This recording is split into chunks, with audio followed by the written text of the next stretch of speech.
Was Jesus a false Messiah? No, but it makes sense why people think so. Here's why. As we have seen in the last video, the full completion of prophecy hinges upon the human portion of responsibility. Prophecy exists in a dual fashion because human beings have the freedom to obey or disobey the will of God. Thus, there are two sets of messianic prophecy in the Old Testament. The overwhelming majority of Old Testament prophecy foretells a messianic king who, like charismatic diplomatic relations and righteous judgment, would establish the eternal Jerusalem, publishing peace and prosperity to the entire world.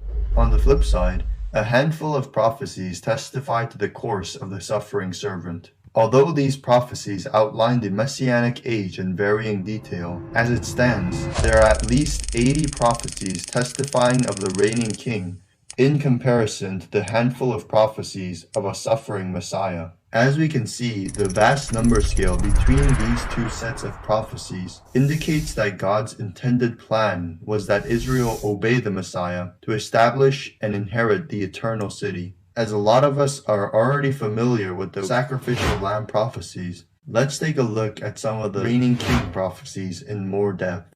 One of the most famous messianic passages, Isaiah 9:1-7 states, "In the latter time he has made glorious the way of the sea, the land beyond the Jordan, Galilee of the nations. The people who have walked in darkness have seen a great light. Those who dwelt in a land of deep darkness, on them has a light shone. For unto us a child is born, unto us a son is given, and the government will be upon his shoulder, and his name will be called Wonderful, Counselor, Mighty God, Everlasting Father, and Prince of Peace. Of the increase of his government and peace there will be no end, upon the throne of David and over his kingdom, to order it and establish it with judgment and justice from that time forward, even forever." As we can see, the prophet foretells an era in which Jerusalem will no longer be in anguish, as the Messiah shall rule his kingdom with order and justice. The Son, who is given to the people of Israel, is positively identified as the Christ due to the various messianic titles bestowed upon him,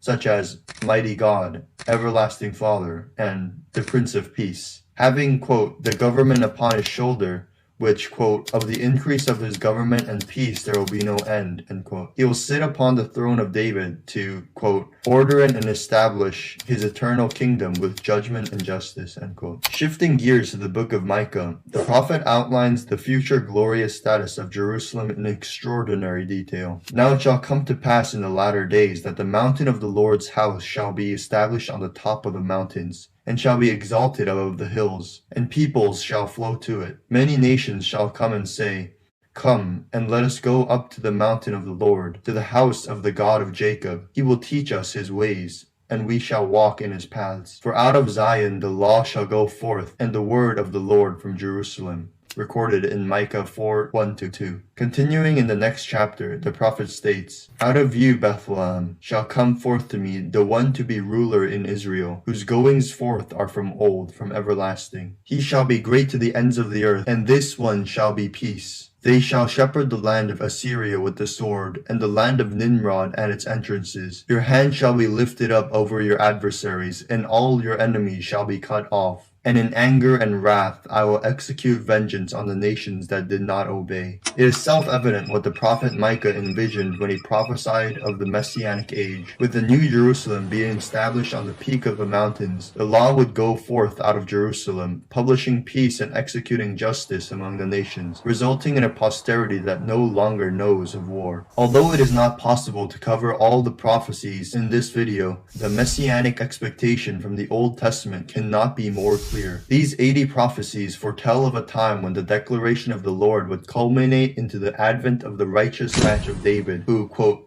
shall reign and prosper and execute judgment and righteousness in the earth. In his days Judah will be saved, and Israel will dwell safely. With the incarnation of the Messiah, he would, quote, raise up the booth of David that is fallen and repair its breaches, and raise up its ruins and rebuild it as in the days of old, in which, quote, the nations will know that I, the Lord, sanctify Israel, when my sanctuary is in their midst forevermore. With all nations flown to the house of the Lord, the Messiah would have the government upon his shoulders, and of the increase of his government there will be no end. With the Son of Righteousness with healing in its wings shining behind them, the root of Jesse shall stand as a banner to the nations, executing justice and righteousness in the land. In those days the law shall go forth out of Zion, and all peoples, nations, and languages should serve the Messiah, making all his enemies his footstool. Although all nations will serve him, this will not be a tyrannical sovereignty, as, quote, the poor among mankind shall exult in the Holy One of Israel, because of the Messiah's peaceful and righteous dominion. Rather than fearing this new sovereignty, the peoples of all nations will rejoice, awaiting the light of Zion to proclaim liberty to those held captive under the iron fist of tyrannical rulers. On that day, 10 men from varying nations will grab a hold of the Jews, saying, "Let us go with you, for we have heard that God is with you, because violence shall no more be heard in your land. The Lord will give the ends of the earth for his son's possessions, and establish the Messiah in his house and his kingdom forever." As we have seen, the expectation of a sovereign, victorious Messiah is illustrated with extraordinary detail in the Old Testament. It is precisely because of this exceptional scriptural backing, remember the 80 prophecies, that the Jewish people living contemporaneously with Jesus zealously anticipated a glorious king and have held on to this belief until this present day. However, what about the sacrificial lamb prophecies like Isaiah 53 and Psalm 22? Wasn't the Messiah supposed to die the first time and come back as the Lord of glory in his second advent? In addition to answering these pressing questions, we will also examine prophecies in the New Testament to show that the messianic belief was consistent between the Old and New. Thank you for watching and have a blessed day.